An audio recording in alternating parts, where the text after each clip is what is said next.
Bonjour les amis, bienvenue sur ma chaîne.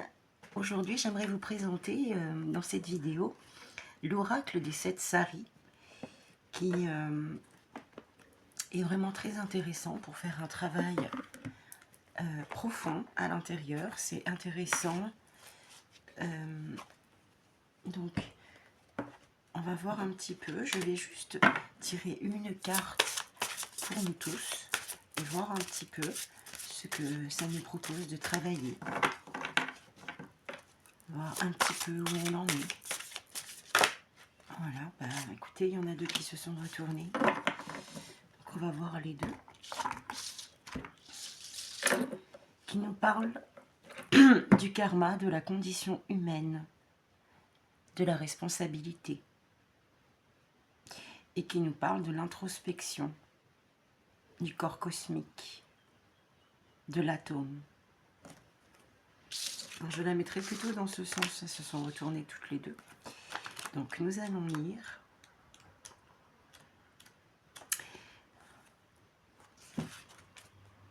L'oracle des 7 saris, le sari qui se porte en Inde par les femmes indiennes et qui est cette voile qui représente toutes ces couches.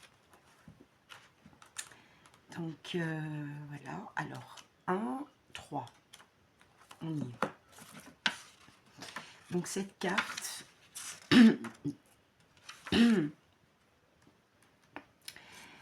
l'atome. La notion d'atome comme limite de la division des substances remonte en Inde au moins au 6e siècle avant notre ère.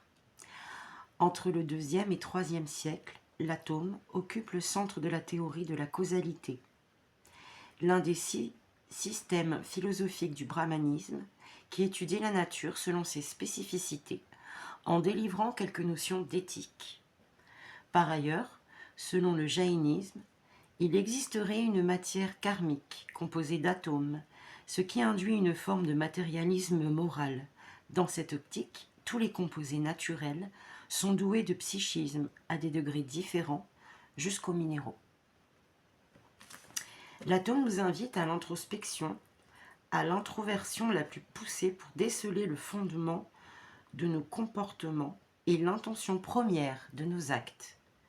Il est nécessaire d'apprendre à nous mettre en question, de sonder notre cœur honnêtement et sans trouble pour choisir de poursuivre une existence plus authentique.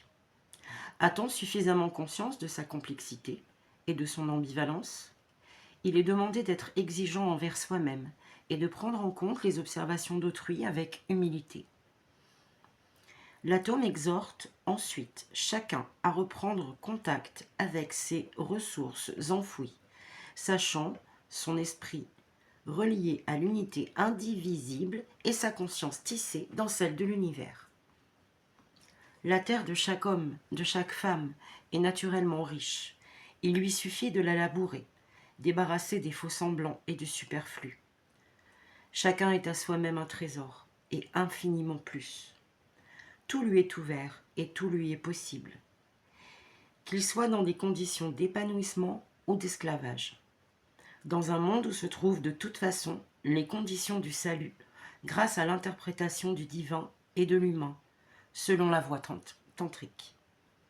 L'atome interroge sur l'humilité et ouvre sur d'infinies possibilités.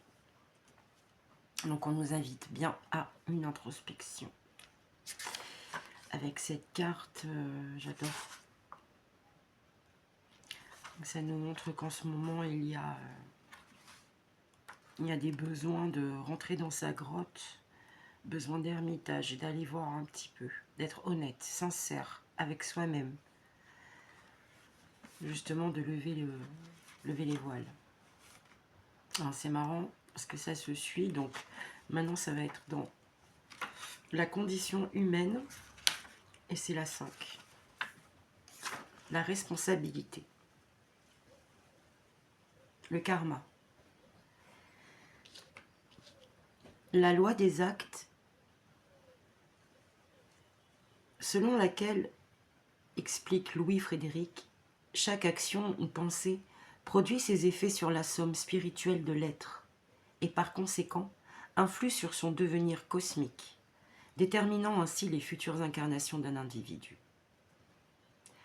La somme des karmas des individus constitue une sorte de karma global qui influe sur les destinées du monde.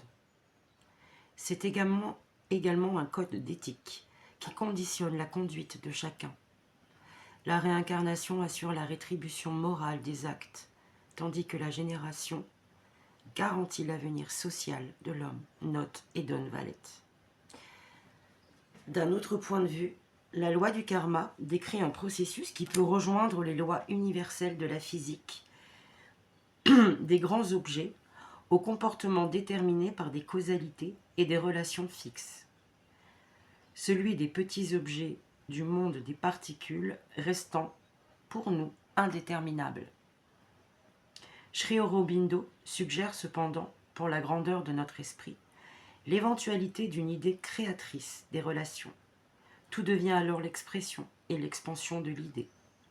Donc, je peux par la volonté et l'énergie de l'idée en moi, élaborer la forme de ce que je suis, et parvenir à l'harmonie d'une idée plus grande que celle qui s'exprime dans mon moule, mon équilibre actuel.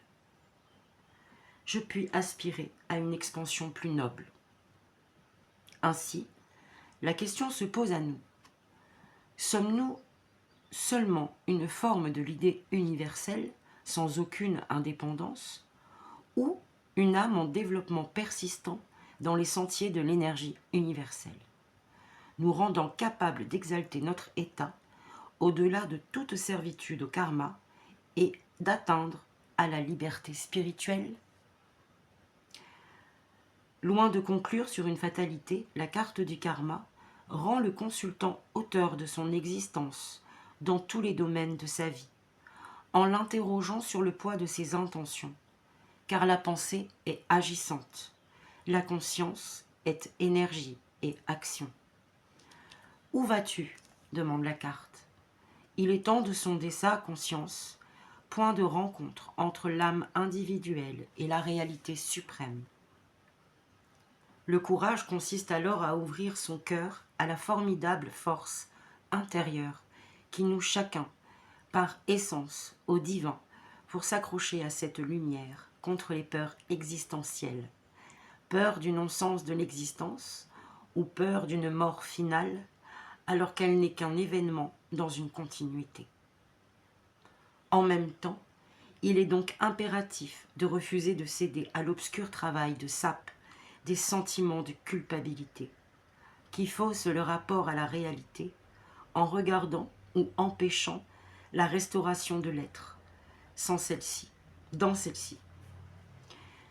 L'accent est mis ici sur la faiblesse, comme cause de tous les malheurs du monde, parce qu'elle opère comme un déni du réel véritable, alors que l'âme recèle tout le pouvoir dont elle a besoin pour se forger un futur éclatant à partir de l'obscurité environnante, déclare Swami Vetamohanda, puisqu'elle possède et participe et de l'énergie conscience du cosmos. On est toujours là? Oui. Le karma interroge sur la fatalité et le libre arbitre et ouvre sur le courage, la responsabilité. Et voilà mes amis, à bon entendeur, salut, je vous dis à bientôt et vous remercie. N'hésitez pas à mettre un pouce ou à vous abonner si vous avez aimé.